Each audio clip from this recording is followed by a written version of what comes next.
पति, पत्नी और नौकरानी। शीतल और अभिमन्यु की शादी को 5 साल हो चुके थे, लेकिन अभी तक उनका कोई बच्चा नहीं हुआ था। इसकी वजह से शीतल और अभिमन्यु परेशान रहते थे, लेकिन उन दोनों से ज्यादा परेशान थी शीतल की सास, यानी अभिमन्यु की माँ जानकी देवी। जानकी देवी चाहती थी कि जल्दी से जल्दी उनकी गोद में पोता या पोती आ जाए, और इसीलिए वो अपनी बहू शीतल को लेकर एक दिन हॉस्पिटल पहुंची। डॉक्टर मैडम, जरा ठीक से चेक करके बताइए ना। कई बड़े बड़े डॉक्टर को दिखाया है, लेकिन मेरी बहू माँ ही नहीं बन पाती। मैंने शीतल को बहुत अच्छे से चेकअप किया है। देखिए, बात यह है कि शीतल के अंदर माँ बनने की कैपेसिटी नहीं है। ये आप क्या कह रही हैं डॉक्टर साहब? कोई तो इलाज होगा ना, कोई दवाई दे दीजिए। देखिए, कुछ प्रॉब्लम ऐसी होती है जिनका कोई ट्रीटमेंट नहीं होता। आई एम सॉरी टू से, लेकिन शीतल कभी माँ नहीं बन सकती, क्योंकि उसके यूट्रस में अंदर से ही कुछ प्रॉब्लम है। घर आने के बाद क्या हुआ माँ? कहाँ लेकर गई थी आप शीतल को? अरे कहाँ लेकर जाती, डॉक्टर मैडम के पास ले गई थी, लेकिन तेरी बीवी तो कभी माँ बन ही नहीं सकती। मम्मी जी, इसमें मेरी क्या गलती? अगर अंदर से कोई प्रॉब्लम है तो उसमें मैं भी कुछ नहीं कर सकती। जानती हूँ, ये बात डॉक्टर के मुंह से सुन चुकी हूँ। अब दोबारा मेरे सामने इस बात का गाना मत गा। अरे माँ, परेशान होने की जरूरत नहीं है, सोचते हैं ना कुछ। अरे क्या सोचेगा तू? जब डॉक्टर कह चुका है कि तेरी बीवी माँ नहीं बन सकती, तो बता क्या सोचेगा तू? कहाँ से लाएगा बच्चा? माँ, ये तो मैं भी नहीं जानता। अभिमन्यु, क्यों ना हम अनाथ आश्रम से एक बच्चा गोद ले आए? क्या फर्क पड़ता है बच्चा हमारा हो या गोद लिया हुआ? आई बड़ी बातें बनाने वाली। क्या फर्क पड़ता है? अरे क्यों फर्क नहीं पड़ता? मुझे इस वंश को आगे बढ़ाने के लिए मेरे बेटे का खून चाहिए, किसी दूसरे का नहीं। लेकिन माँ, आप जानती हैं कि ये अब पॉसिबल नहीं है। मैं कुछ नहीं जानती। मैं किसी पराये की औलाद को इस घर में अपना पोता या पोती बन के बढ़ता हुआ नहीं देख सकती। मेरा वंश मेरे बेटे के खून से ही आगे बढ़ेगा। लेकिन मम्मी जी, ऐसा कैसे हो पाएगा? आप अच्छी तरह जानती है ना, मेरा और अभिमन्यु का बच्चा नहीं हो सकता। तो मैं अपने बेटे की दूसरी शादी करवाऊंगी, और अपनी दूसरी बीवी से ये मुझे बच्चा पैदा करके देगा। ये आप क्या कह रही हैं माँ? मैं किसी और से शादी नहीं करने वाला। मेरे रहते हुए आप अभिमन्यु की शादी किसी और से करवाएंगी? मम्मी जी, आप ऐसा कैसे कर सकती हैं? तू बस देखती जा बहू, मैं ऐसा कैसे कर सकती हूँ। कुछ दिनों के बाद, अभिमन्यु, मैंने तेरे लिए लड़की ढूंढ ली है। माँ, मैं आपको कितनी बार समझाऊं?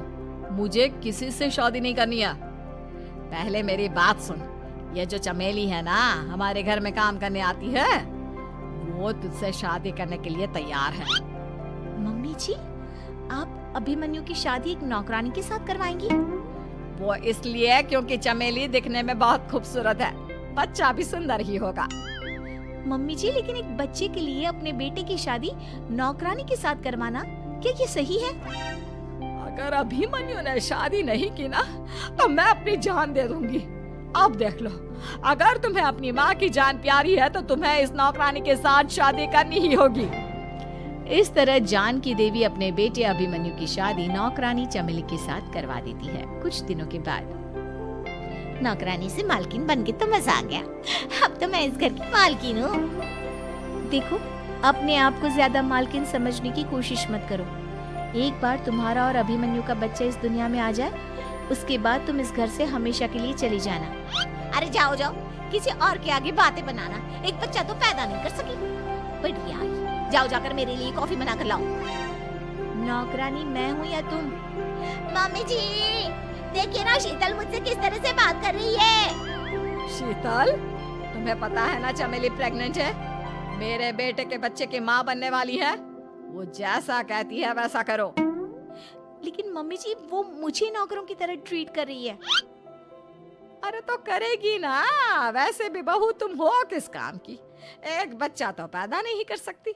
जाओ अब घर के सारे काम करो और चमेली को आराम करने दो। थैंक यू मम्मी जी, भगवान आपका भला करे। आप नहीं होती तो मैं नौकरानी से महारानी कैसे बनती। देखो, तुम्हें जो चाहिए सब मिलेगा। खूब खाओ पियो, मजे की जिंदगी जियो, लेकिन बस मुझे एक बच्चा पैदा करके दे दो। कुछ दिनों के बाद, मम्मी, बच्चे के लिए आपने मेरी शादी चमेली के साथ करवा तो दी, लेकिन दिन और रात का चैन मिट गया है। सारा दिन शीतल और चमेली की बहस चलती रहती है। अब शीतल को इस घर में रखने से क्या होगा? मैं तो कहती हूँ उसे घर से निकाल दो, है भी किस काम की। मैं ऐसा नहीं कर सकता माँ, वो मेरी पत्नी है, उससे बहुत प्यार करता हूँ मैं। तुम्हारी पत्नी चमेली है, चमेली, उससे प्यार करो। अरे तुम्हारे बच्चे को जन्म देने वाली है वो। अभिमन्यु, मैं खुद ही इस घर से चली जाती हूँ। वैसे भी अपने ही घर में नौकरों की तरह रहकर परेशान हो चुकी हूँ। घर की नौकरानी मेरे ऊपर हुक्म चलाती है, वो तुम्हारी पत्नी बन चुकी है। अब मेरा इस घर में क्या काम? अभिमन्यु के बार बार रोकने पर भी शीतल उस घर से चली जाती है। कुछ दिनों के बाद चमेली एक बच्चे को जन्म देती है। भगवान ने मेरी सुन ली, मेरे बेटे का घर भर गया, उसका अपना बच्चा इस दुनिया में आ गया। मम्मी जी, बच्चे को हाथ लगाने से पहले मेरी एक शर्त तो सुन लो। तुम कहना क्या चाहती हो चमेली? आपकी मम्मी को बहुत शौक था ना अपने पोते को खिलाने का। अब देखो, इस दुनिया में हर चीज की कोई ना कोई कीमत तो होती है। तुम अपनी आधी प्रॉपर्टी मेरे नाम कर दो, बच्चा तुम्हारे नाम। अरे लेकिन मैंने अपने बेटे से तुम्हारी शादी करवाई है, अब ये सौदेबाजी कहाँ से आ गई? जो औरत अपनी बहू को घर से निकाल कर एक नौकरानी के साथ अपने बेटे की शादी करवा दे, तो सौदेबाजी कर ही सकती है ना। उसका कैसे भरोसा कर सकते हैं? मुझे बस आप लोगों की प्रॉपर्टी चाहिए, उसके बाद ही बच्चे को आप हाथ लगा सकती हैं। मैंने कहा था ना मम्मी, आप गलत कर रही हैं। देखिए, उसका नतीजा आपके सामने है। जब शीतल को पता चलता है कि अभिमन्यु और चमेली का बच्चा दुनिया में आ गया है, तो वो अपने घर पहुंचती है। अभिमन्यु, कहाँ है आपका बच्चा? क्या मैं उसे देख सकती हूँ? कुछ भी मत पूछो शीतल, माँ की हुई एक गलती हम लोगों पर भारी पड़ रही है। वो नौकरानी अपनी औकात पर आ गई है और अब हमसे अपनी आधी प्रॉपर्टी मांग रही है, वो भी बच्चे के बदले में। एक बात कहूँ अभिमन्यु, आप उससे कुछ भी देने से मना कर दो। अरे कैसी बात कर रही हो? मेरे बेटे की औलाद है उसके पास, ऐसे कैसे मना कर दे? मम्मी जी, वो अभिमन्यु का बच्चा नहीं है, वो चमेली और उसके बॉयफ्रेंड का बच्चा है। ये तुम क्या कह रही हो शीतल? ये देखिए वीडियो, चमेली और उसका बॉयफ्रेंड आपस में बातें कर रहे हैं कि उन दोनों ने मिलकर आपको बेवकूफ बनाया है और अब इस बच्चे के बदले आपसे प्रॉपर्टी भी हड़प लेंगे। हे भगवान, ये मुझसे क्या हो गया? ना तो बच्चा मिला और अपने बेटे की नौकरानी के साथ शादी करवा दी सो अलग। अब क्या होगा?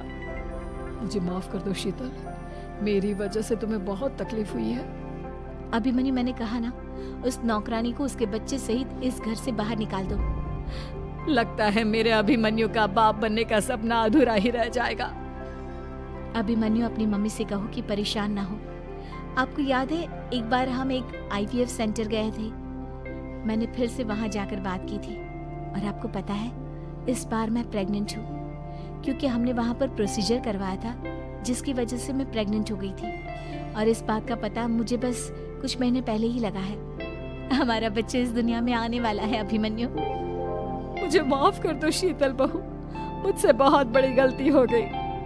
कोई बात नहीं माँ, लेकिन अब हमें उस धोखेबाज नौकरानी को इस घर से बाहर निकालना है और इस घर की मालकिन को वापस घर लाना है, वो भी अपने बच्चे के साथ।